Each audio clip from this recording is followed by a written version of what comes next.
Emma Rhodes knelt on the hardwood floor of their Chicago apartment, a roll of packing tape stuck to her wrist, the faint smell of cardboard and dust hanging in the air. Around her, the life she and Daniel had built over the past 7 years was dismantled, piece by piece, into boxes labeled in neat black marker.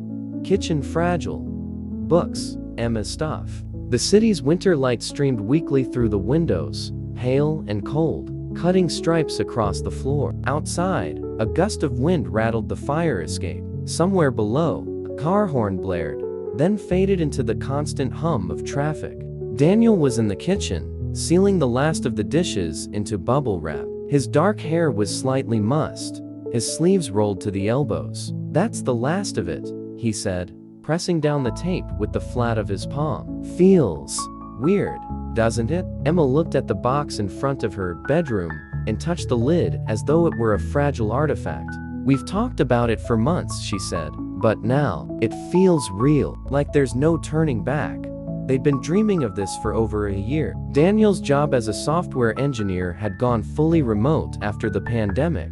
Emma's position in marketing could be done anywhere with Wi-Fi. Over late-night dinners and lazy Sunday mornings, they'd started tossing around possibilities. At first, it was just fantasy. "What about Portugal?" Emma would say, or Daniel would suggest. "Spain? Greece? Somewhere warm year-round."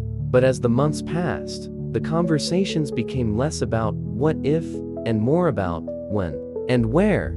It was Emma who found Varennes, a small coastal city in southern France. It looked like something from a watercolor painting: terracotta roofs, cobblestone streets winding toward a glittering harbor, the sea stretching endlessly beyond. Travel blogs spoke of a vibrant expat community, locals who welcomed newcomers with wine and long conversations, markets bursting with fresh produce and flowers. Her mind painted the picture over and over, waking to the sound of gulls, sipping coffee on a balcony while fishing boats drifted into port, exploring narrow alleyways with her camera. Daniel was more cautious. Cost of living, language barrier, internet reliability. He had spreadsheets and bullet points, but after weeks of research, his resistance melted into the same quiet excitement that filled her. Their families had mixed reactions. Emma's mother cried openly at the announcement, torn between pride and worry.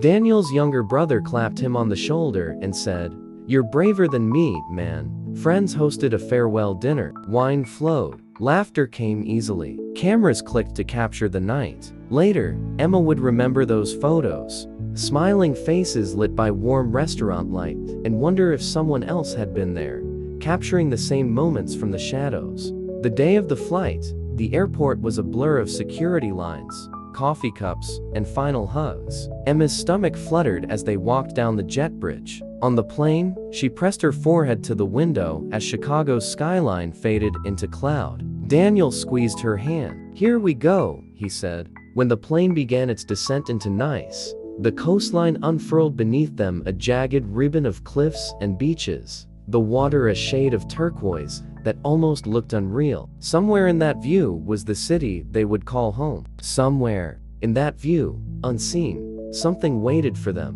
The taxi wound through narrow streets, the kind that forced cars to crawl and made every turn feel like squeezing through a keyhole. Varennes looked exactly like the photos Emma had memorized, only more vivid. The pastel-painted facades, the cascade of bougainvillea spilling over balconies, the smell of sea air mingling with fresh bread from a nearby boulangerie. Their apartment was on the top floor of a weathered stone building 2 streets from the harbor. The entryway was dim, the kind of dim that no electric light could quite chase away. Worn marble steps spiraled upward, each creak underfoot echoing softly in the enclosed space. The apartment itself was small but perfect. High ceilings, tall windows, a balcony just big enough for 2 chairs and a tiny table. From there, Emma could see the water glimmering in the distance, fishing boats rocking in their moorings like toys. The first weeks felt like the life they'd promised themselves. Mornings meant coffee so strong it made Emma's hands shake, paired with flaky croissants still warm from the bakery.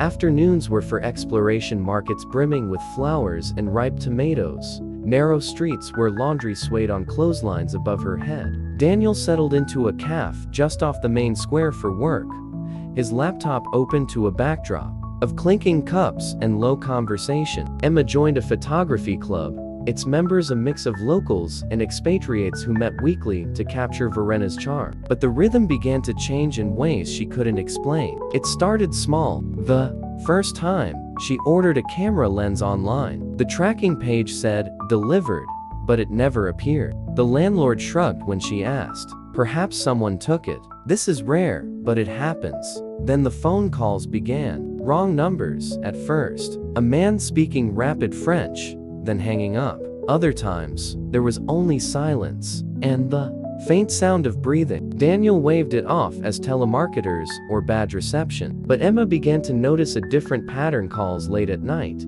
sometimes minutes after she'd stepped inside the apartment. Their building housed only 6 units.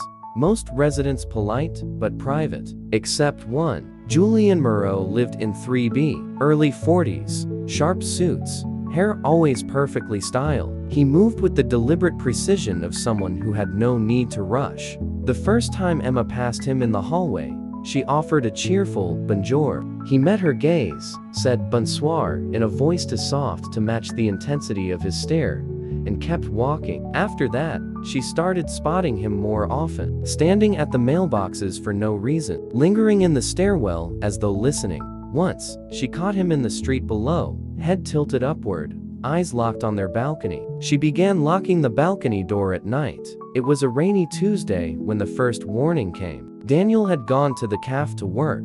Emma returned from the market to find an envelope on the floor inside their front door. No stamp, no address. Inside, one sheet of paper. "You don't know me. You are not safe here. Leave while you still can." Her hands trembled as she read it. Twice, she called Daniel, who came home immediately. He read the note, frowned, and dropped it onto the counter. "Probably some bored teenager," he said. "This building's old. Easy to slip something under the door." That night, Emma dreamed of footsteps outside their bedroom door, slow and deliberate. She woke to the faint smell of cigarette smoke. Daniel was asleep. She got up, checked the hallway. It was empty. In the morning, she noticed the peephole glass smeared, as though someone had pressed their face to it for too long, leaving behind a greasy shadow of their presence. Saturday brought a break in the rain. The market was alive again, full of voices and bright colors. Emma wandered between stalls, her camera swinging from her neck. That's when she saw her. A pale woman stood near the flower vent, long dark hair framing her face, her gaze fixed on Emma. She didn't look away when their eyes met. She simply smiled, a small, knowing curve of the lips, and turned into the crowd. Emma told herself it was nothing, but 2 hours later, on her way home, she saw the same woman leaning against a wall in a side street, watching her. The next morning, there was a small cardboard box outside their door. Inside, a Polaroid of Emma at the market, taken from behind. The police officer listened politely, glanced at the photo, and said, "It's a public space. There's no threat here." Daniel bought a small security camera for the balcony. 2 nights later, at 3:42 am, the camera caught her, climbing over the railing, slipping inside the apartment, gone for exactly 9 minutes. When she came back out, she looked directly into the lens and smiled. In her hand, she held a small black box. Inside was a flash drive. Hundreds of photos, Emma and Daniel in Verena, and in Chicago, years before they'd even decided to move. The station clock read 22:41 when Emma and Daniel stepped onto the dim platform, the wind carrying the briny scent of the harbor. This far inland, the late train to Marseille idled with a gentle hum, its windows throwing long, wavering rectangles of light across the concrete. Daniel kept his voice low. 2 tickets, last car, private compartment. We stay off the main aisle. They boarded quickly, heads down, the wheels of their carry-ons whispering over the threshold. Inside, the corridor smelled faintly of coffee and cold metal. The conductor glanced at their tickets and lifted a bored shoulder toward the rear. Their compartment was narrow but clean, 2 facing seats, a small fold-down table, curtains drawn across the glass. When the train lurched forward, The tension in Emma's shoulders loosened by a degree. Movement felt like salvation. Daniel slid the deadbolt. "We'll get to Marseille Hotel near the station for one night. Then we decide from there."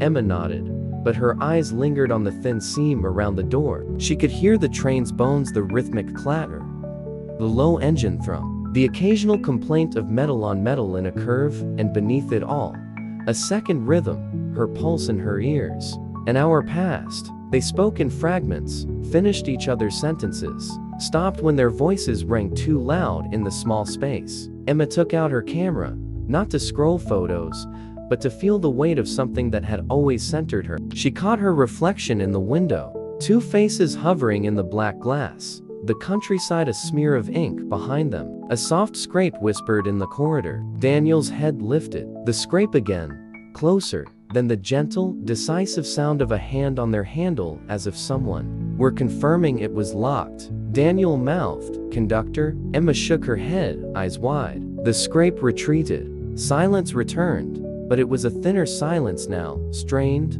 ready to tear. 15 minutes later, the door slid open. Not the compartment door, the one at the far end of the carriage. She saw it in the window's reflection. A tall figure stepped into the corridor. He moved like he was trying not to wake a sleeping house. When he drew near, Emma's breath caught Julian. His hair was mussed, his jaw dark with stubble she'd never seen on him. He didn't knock. He didn't try the handle. He simply looked at their door for a long beat, then raised two fingers to his lips and made a small, precise gesture.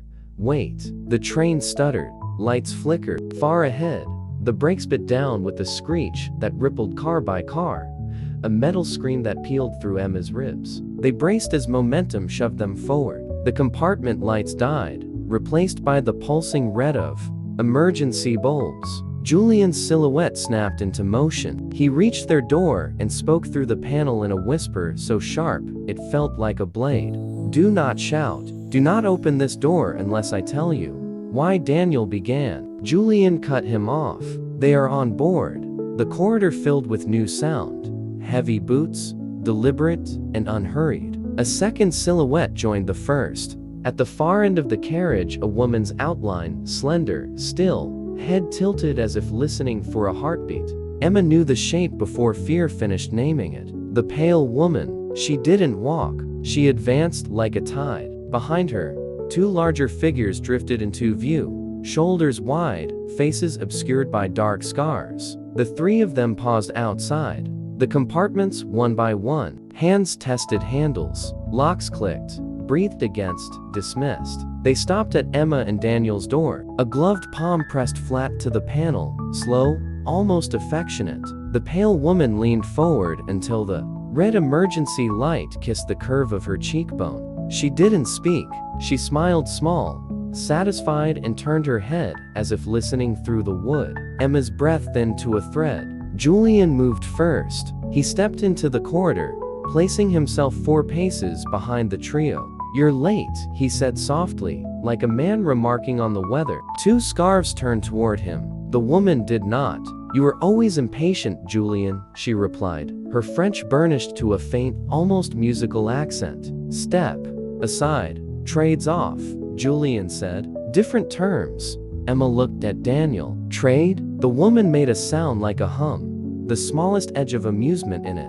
She gestured with 2 fingers. The larger man shifted, blocking Julian's path. The other turned back to the door. Julian raised his voice a fraction. "Run on my count," he said, and Emma realized he wasn't speaking to the woman. He was speaking to them. He slammed his shoulder into the big man, turning the narrow corridor into chaos, heels skidding, elbows cracking against paneling, the partition glass singing under impact. Emma didn't wait for 3. She snapped the deadbolt, yanked the door, and Daniel dragged her into the corridor, past the second man's grasping hand, past the pale woman's calm face. "Back!" Julian snarled, driving his opponent into the wall. Rear platform. They ran, boots hammering metal. The emergency light stuttered, turning the corridor into a stop-motion strobe of red and shadow. The final door shuddered under Daniel's hands and burst to the small, open deck. Cold night rammed into them. The tracks unfurled silvered and mad under the stars. "You can't be serious," Daniel said, wind tearing the words apart. Julian's eyes were black glass. "Serious is all that's left." The door behind them boomed. A hand punched through the safety glass as if it were sugar. The pale woman's arm reached through the spiderweb of cracks, fingers feeling for the latch. She wasn't rushing. She never rushed. Julian took Emma's wrist. Now, she and Daniel leapt, the deck dropping away, the world exploding into roaring wind and hard, wet earth, and the sky revolving twice before the ground made up its mind to be still. The train wailed and began to crawl forward, a long beast shaking off an irritation. The three figures framed for an instant in the red-lit doorway shrank into the darkness behind the last car. Then the cars curved away and took their light with them. The field filled the night. "Up," Julian hissed, already hauling Daniel to his feet. "On your feet." Emma stood on legs that didn't want her. In the distance, too far and too near at once, she heard the faint thrum of a car engine turning over. "They jumped," Julian said. "Run." They ran. The field was a sea of wet grass that clung and tangled. Twice Emma's foot snagged. And twice, Julian caught her with the efficiency of someone who had stopped people from falling before. The moon rode high, white as a coin. The world reduced to contrasts, black hedgerows, pale sky, the silver line of a dirt path when the grass parted to show it. They hit the path and oxygen returned like a loan. Trees closed overhead, taking the wind with them. The night traded roar for whispers. A fox flashed across their route, a flicker of nerve and fur and eyes. Branches clawed with small hands. Briars tasted fabric. Behind them, an engine. Lights. Then the engine cut. The lights didn't. "They're not driving in," Daniel panted. "They prefer you to run," Julian said. "To where?" Emma asked. Julian didn't answer. He knew. He just didn't want to say it yet. Stone rose out of the trees like a remembered story. A chapel so old you could taste the centuries. Roof sagged, the bell long gone. The door hung, open on one hinge, tilted like a man who'd been struck. Julian led them inside, and the smell took Emma back to a dim Chicago museum. Damp, dust, cloth that once meant something. Moonlight threaded the boards over the windows, pinning thin blades of brightness to the pews. The altar was a block of stone.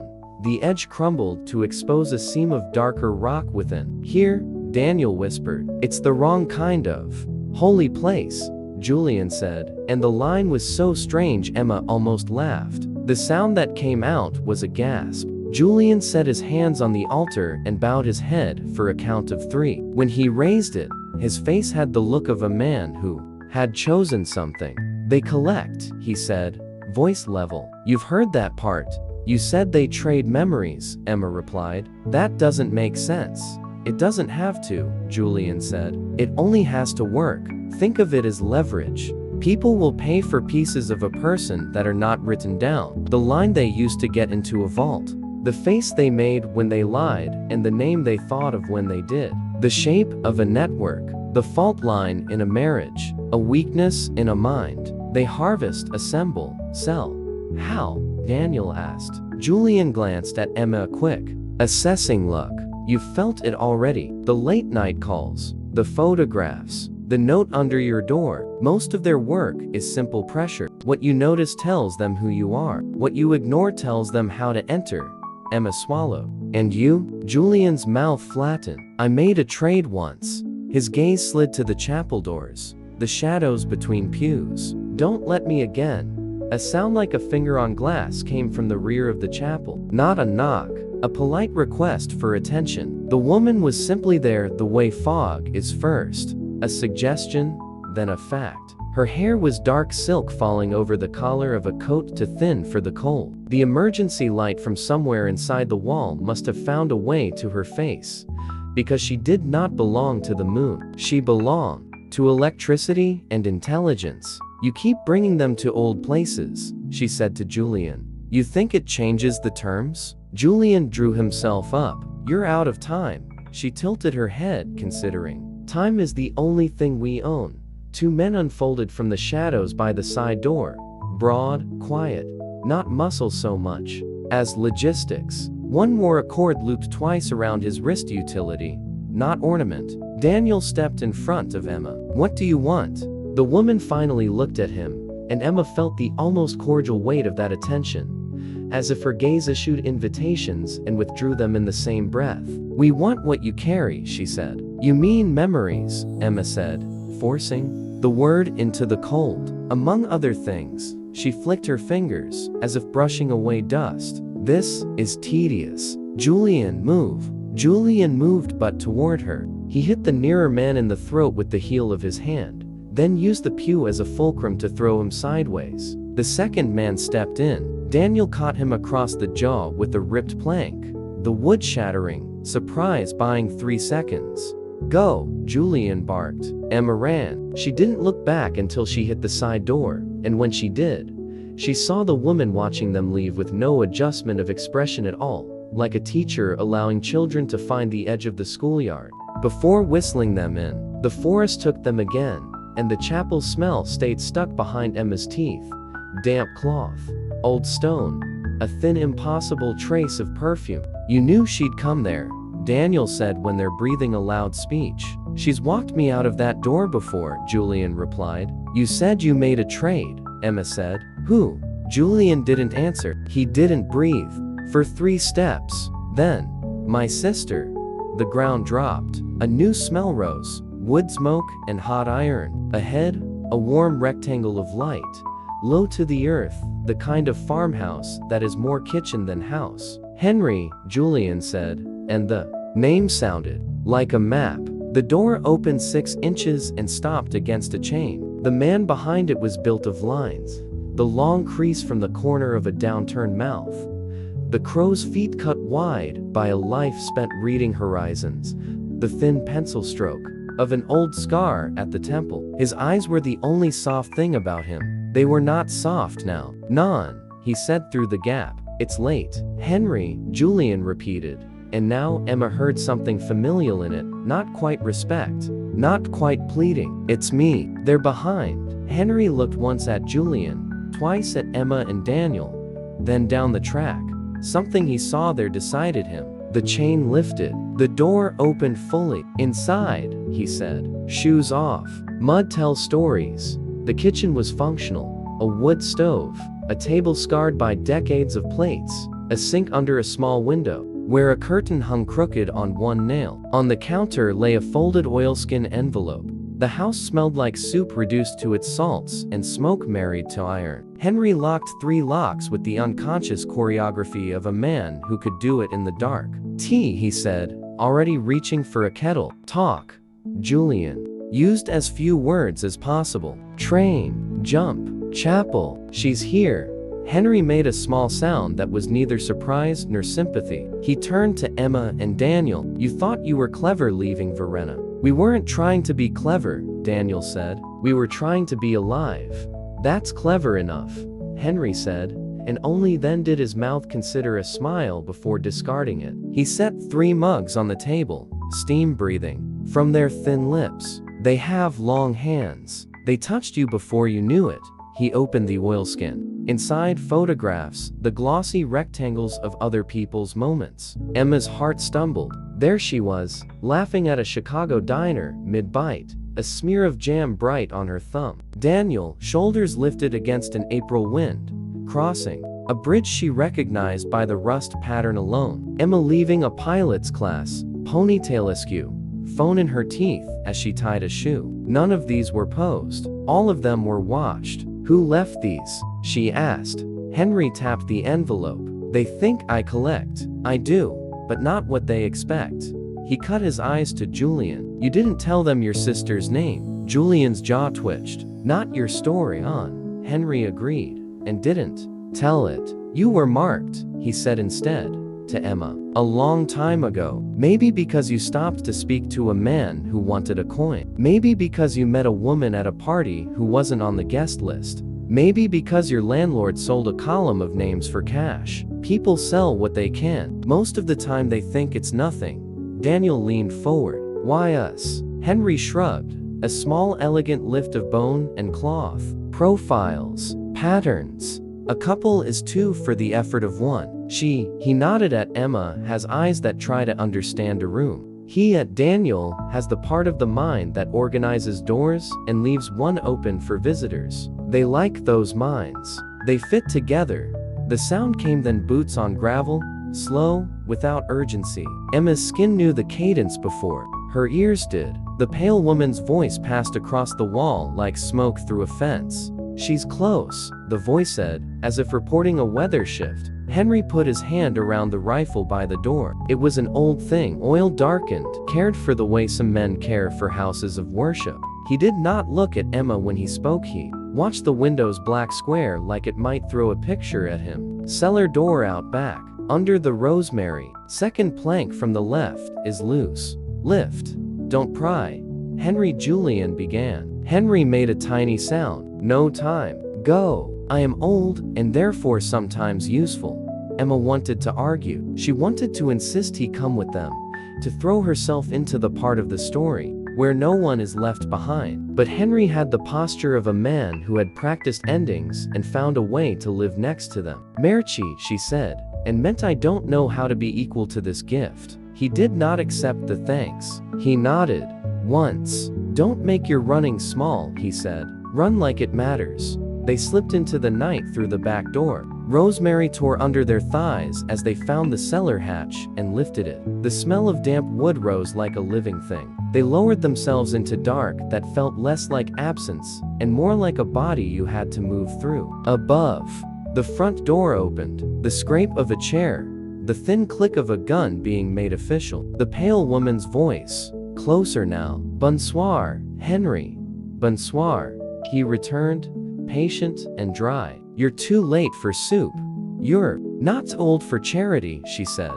I'm precisely the right age for trouble, he replied. The conversation ended in sound. A single shot. The shout of a man who had expected someone else to be slow and found himself incorrect. Glass shivered. Wood snarled. A table struck. The floor in a voice like a bell. Then a long quiet that was not peaceful. It was merely undecided. The cellar latch lifted. Emma kept herself from flinching by force. The rectangle of night above them framed a face. Julian, move, he said. They won't waste more men on a room with a rifle in it. They'll spend them on you.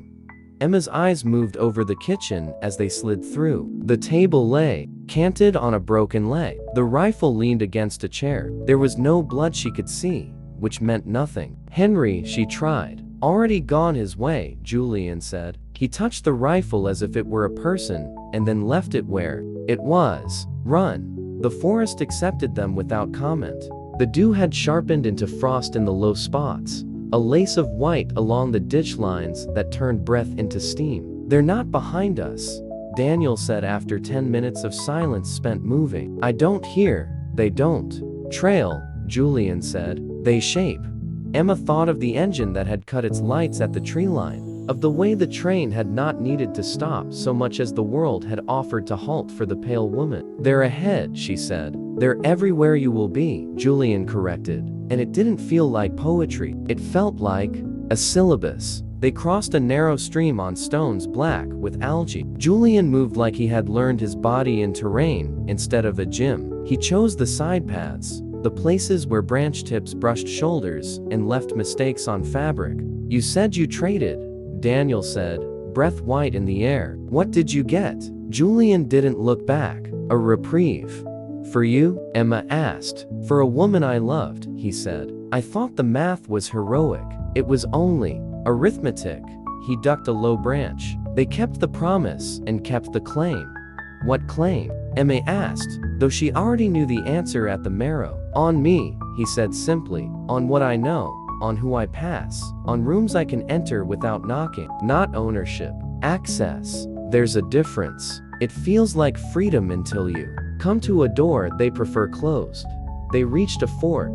The path on the right wider, used by a tractor often enough to press puddles into regular shapes. The left path thin, threaded between trees with the faint animal smell. Julian took the thin way. The night edged toward a wrong kind of quiet, the held breath, before a symphony resets its pages. The first voice to disturb it was not human. It was the rising rasp of insects from the wet place ahead. The choir that announces water where maps don't. Bridge, Julian said. Single plank. They stepped out of the trees into a reed-choked lowland. A narrow plank ran across it, imperfect, flexing under weight. The moon poured milk over the water, whitening the surface into a mirror that showed them as stick figures. Halfway across, Emma stopped. The reflection had too many people in it. She didn't scream. She didn't have breath to. She turned her head slowly and saw them. Shadows separating from trees. One on the bank they just left. Two on the far side. A fourth in the reeds, standing with the patience of a heron. They let us choose the bridge, Daniel said, quiet and furious. Of course they did. They already chose the banks, Julian said. The pale woman watched from the far side as if attending a recital. She wore no scarf, no hat, only the same thin coat. Her hair had picked up the night's damp, and instead of diminishing her, it made her look native to the cold. You run well, she said. You make pretty lines on maps. Emma surprised herself. Why us? She asked again. And this time, the question sounded less like fear and more like an audit. The woman seemed to consider the respect due to an honest question. Because you always looked where we would want you to look. Because you stopped to help fallen things. Because you make friends at tables and keep them. Because you adjust to rooms and then change them. Because when you love, you do it at scale. She nodded at Daniel. Because he finishes what he starts. Is that a sin? Daniel asked. It's an asset, she said. We acquire assets. What's the price? Emma asked, and her hands were shaking and perfectly still at once. The woman's smile was small and precise. Memory is not the only commodity, she said, but it's the cleanest. We extract without blood if you cooperate. And if we don't? Julian asked. Blood stains less than people think, she said. Run on my mark, Julian whispered without moving his mouth. Left. Where? The reeds are thickest. It looks slow. It's not. How do you know? Daniel whispered back. Because they'll expect the right, Julian said. And because Henry once walked me through mud like it was a prayer. He moved first. Not toward the plank's end, but straight off it into the reeds. The mat of dead stems took weight like a mattress for 3 steps, then bowed. Water took his shins, then his knees. He didn't stop. He used the reeds as ropes, pulling hand over hand, trusting the network more than the ground. Emma followed, shoes filling with something colder than the night. Daniel's hand found her elbow, steady as a post. The man in the reeds moved, fast now, a heron at all, but a striking bird. He reached, fingers biting for fabric. Julian pivoted, learned some time in his life to turn bodies into levers, and the man met the water with an ugly sound of air leaving lungs. The pale woman didn't flinch. Circle, she called softly, and the men adjusted, not panic, not rush, only geometry. They would not run. They would reduce distances until there were none left. Emma fixed her eyes on a darker smudge at the reed's edge where the ground promised itself again. There, she said, and she did not recognize her own voice, flat, competent, the tone of someone who carries something heavy across a busy road without dropping it. They broke out onto muck, then dirt, then path. Julian didn't look behind. They're not sprinting, he said. They don't have to. They have time. And they have the shape of us in their books. Then we make a new shape, Daniel said. Precisely, Julian replied, and something like approval sharpened his mouth. The path climbed, narrow and stony. Emma's thighs burned. The frost was gone, the forest here drier, scented with crushed thyme where boots bruised low plants. Stars crowded the gap overhead until it looked less like sky than like a river poured into a seam between hills. The hill opened at the top, into a bald space, a meadow shaved by sheep, or weather, or the decision of a farmer a century ago. It stretched wide enough to see what approached you, which meant it stretched wide enough to be seen. They're changing the terms, Julian said, and he said it like the announcement of a chess move made 3 turns ago. Figures stepped from the dark at even intervals, a beadwork of bodies drawing a circle that did not need to close to be complete. The pale woman entered last, as if satisfied with the shape. She took something from her coat pocket and held it up so the moon gave it to them, a photograph under glass. Emma knew the picture before the detail resolved. She felt it in her throat. The farewell dinner in Chicago, the glow of candles, Daniel's crooked smile, her own face bent toward a friend as she lifted a glass. The angle was wrong for anyone, they knew. The table was seen through glass through the restaurant window. You were already ours, the pale woman said, not a boast, not cruelty. Inventory. Julian's knees bent not to kneel but to lower his center of gravity. Two men mirrored him from the circle's rim, and the weight of the night shifted onto the balls of a dozen feet. Trade, the woman said. You know the terms. Julian's laugh was brief and dry. I'm older, he said. New terms. Older, she repeated. And this time, she almost smiled. So am I. New terms bore me. Julian looked at Emma. When I move, we run, Emma finished. She had sand in her shoes and mud inside the hem of her jeans, and the inside of her mouth tasted like iron. She could have cataloged each fear. She didn't. She noted the gap between two men, where one carried his weight unevenly, and where the grass lay slightly flatter a path. She showed Daniel with the tilt of her chin. He saw it. Of course, he saw it. The pale woman lowered the photo, slid it back into her coat with the care of someone returning a tool to a velvet slot. Enough, she said. Julian moved. He didn't lunge at the woman. He lunged at the man to her left, the one whose balance rode a damaged knee. It was a decision that rejected theater for math. He hit low, and the body went sideways. Plastic quiet TIs flying from a pocket like popped seeds. The circle hiccuped. Geometry mislaid a point. Emma and Daniel went through it. The meadow was not level. It tilted, intimate and treacherous. Their feet found holes and almost found stones. The line Emma had marked turned into a dark seam between grasses. Not a path, but a possibility. They poured into it.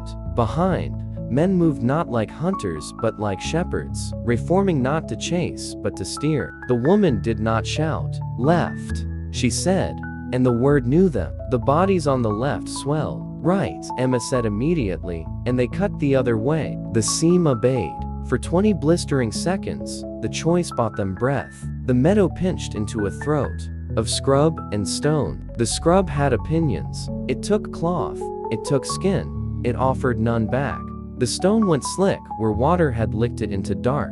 Daniel grabbed a protruding root and used it as a rung. Emma followed. The world briefly reduced to the square foot, where her hands found perches. A sound like a surprised cough broke the pattern behind them. Julian, perhaps, or the man with the bad knee finding something worse. Emma didn't turn. Turning was a luxury. Low wall, Daniel said. The words gave her a thing to aim at. The wall was the spine of an old field. Boundary a stacked, dry lattice of river stone now held together by gravity and persuasion. Daniel went over. Emma tried, slipped, smashed a shin, swore. He hauled her with knuckles and wrist bones and intent. They toppled into brittle ferns, breath detonating. Beyond the wall, a slope into pines. The air changed in the needles sweeter, resin heavy. The world went suddenly quiet, as if the pines held sound like they held snow. Down, Daniel said, and they did. Crab walking on heels, sliding short controlled distances, using the trunks as brakes. The first men hit the wall behind them and rattled it. Stone clacked like teeth. Another went over clean. A third chose a gap and came through without noise because his body had learned silence somewhere Emma did not want to imagine. Ahead, a spark, and two more a split second later. Not stars, not insects. Emma's brain supplied the file. A road, a car, electrical arcing from a pylon's transformer. Civilization's hardware. Go, she said, and their bodies found a fraction of new speed, because hope, even hope reduced to transformers, lends oxygen. The slope spat them onto gravel. The road was narrow, crowned in the center, its ditch flanked by weeds that knew how to cut skin even in the dark. No cars, no houses, just the wires, a thin hum riding them like a whisper learned by habit. They ran along the verge, too exposed to breathe properly. The woods on either side looked at them indifferently. 100 meters ahead, the road lifted.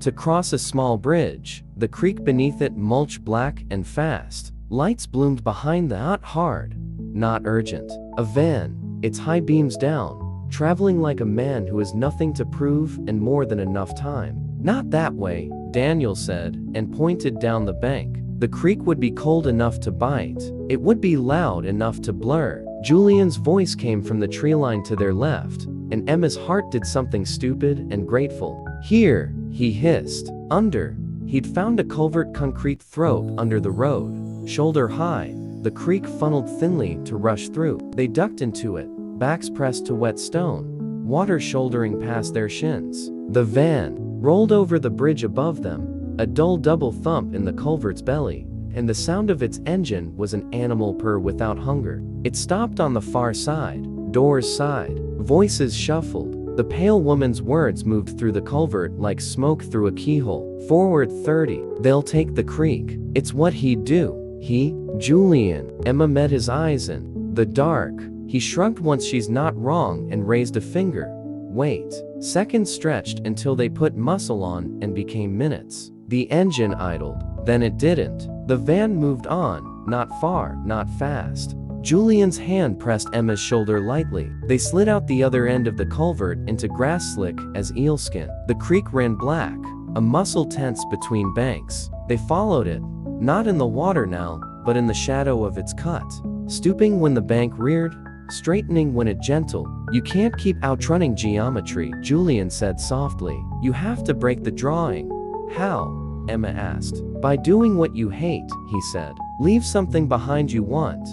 They reached a stand of poplars where some earlier flood had braided the ground into 3 tiers. Julian stopped, stripped his jacket. He handed Daniel his phone, then shook his head and took it back, thumbed the screen, and put it on the ground face up so its glow made a pale improbable moon in the grass. They'll follow your heat and your light until here, he said. Then they'll follow me. I'm louder. Julian, Emma said, and the name was a rope she didn't want to let go of. He gave her a look both dry and kind. I prefer choosing the way I go to being taken the way they prefer. Besides, he added with a flicker of gallows humor, I owe Henry a debt for soup. He moved uphill without hurry, a man taking a night walk to see if the stars were as many as last year. He whistled 2 notes, careless as a man with a dog. A reply came quickly, not a whistle voice. The pale woman amused. At last, Julian didn't change step. He vanished into the shadow of a huge pine, and the shadow swallowed him. Now, Daniel said, we go the other way. They did. The creek bent toward a field. The field held a track. The track found a road. The road found a noise. A truck. Headlights carved pale corridors through mist rising from low land like breath from a giant's chest. The truck was a delivery lorry. Its logo foreign to Emma, letters bright and friendly, the kind that sell bread or luck. Daniel stepped out into the lane, palms up. The truck braked with squeals that wrote sharp letters on the air. Tease, Vaus Faus, the driver shouted through the window, but his eyes already scanned their faces and drew a fast conclusion. He leaned across, popped the passenger door. Montez. They climbed in, shoes leaving dark confessions on the step. The driver put the truck back into gear and shepherded them forward with a series of decisive motions. Emma turned in her seat despite herself and looked back. She did not see the van. She saw the pale woman standing not on the road but in the field, hair loose, hands in her coat pockets as if the night were hers to browse. She didn't raise a hand this time. She only watched the truck until the mist and the dark rearranged themselves and decided not to show her anymore. They reached the outskirts of a town Emma couldn't name. The driver made a few calls in rapid French that sounded like curses woven into kindness. He dropped them behind a bakery whose ovens threw heat into the alley like the breath of a sleeping animal. 10 minutes, he said, holding up his hands. Then go that way. He pointed toward a narrow street that slopped down to a square where a fountain whispered to itself. No cards, no phones. Compris? Julian's phone sat somewhere under poplars, glowing for an audience that did not clap. Emma nodded. Merci. The driver considered them like a man considering the placement of a fragile cargo. "You're not the first," he said softly, "but you look like the kind who will try to be the last." He tapped the dash. "Change. Shoes. Throw jackets. Buy from 2 shops with cash, not 3. 3 makes a story, 2 makes none." He left them to heat and the smell of bread. When the truck pulled away, the alley fell into shadow, relieved only by the red wink of a distant crossing signal. Emma let the heat soak into her bones until her hands stopped being strangers. They did what he said. They buried jackets in a municipal bin that had not deserved to be helpful. They bought cheap sneakers and a hoodie from a discount rack, and a cap with a soccer crest whose colors meant nothing to them. They used coins like they had discovered currency for the first time. They walked, not straight lines, not streets, with mirrors. They walked the way a cat explores a room it might want to own. They did not stop in the square. They did not stop at the fountain. They turned down a lane that smelled of bleach and lemons and carried the hum of a fluorescent tube from a laundry that had finished for the night. In the laundry's window, Emma saw their reflection. They looked like everyone. It made her want to cry and made her feel safe and made her feel erased. "Where now?" Daniel asked. Emma thought of Henry's kitchen and the rifle leaning like a tired uncle against a chair. She thought of Julian and the pine shadow that had taken him like a door. She thought of the pale woman saying we acquire assets and knew that disappearing was not the same as winning. "We go not where we want," she said slowly, "but where they won't think we want." She lifted her eyes to the street sign. The lane's name meant nothing. Good. We go small. For a while, we learn to be boring. We learn to be quiet. We let time make new facts. Daniel's mouth quirked. We become geometry they can't be bothered to draw. "For now," Emma said. They found a room above a shop with a bed as narrow as a promise and a window whose latch needed convincing. The woman who rented it didn't ask for passports because she didn't ask for anything that might entangle her life with someone else's. She took cash and notes that smelled like pockets and said breakfast was included if they liked bread and coffee and stories told too loudly by men who had not earned their volume. Emma slept like someone closing the lid on a box. She woke with the impression she had dreamed a whistle, 2 notes, and chose not to interrogate it. Morning made the town friendly. Pigeons with opinions, children with satchels, a woman walking a dog who looked like an apology wrapped in fur. They became 2 more pieces of civic furniture. They bought bread. They sat at the edge of the square and ate it slowly. A newspaper on the caf table shouted ordinary disaster. A smaller headline spoke of a farmhouse fire in a department Emma didn't recognize quickly enough. No casualties listed. No names. She put the paper down and decided that meant Henry had left before smoke chose a direction. They spoke quietly about next steps. Not about forever. About next Tuesday. About the train line that went inland where the pale woman's coat would be the wrong thickness. About a language school that took cash. About work conducted in places. The internet went to die at sunset. They did not say we will be okay. They were the kind of people who had learned that sentence bent underweight. At noon, while Daniel waited for coffee and watched the barista steam milk into a cloud,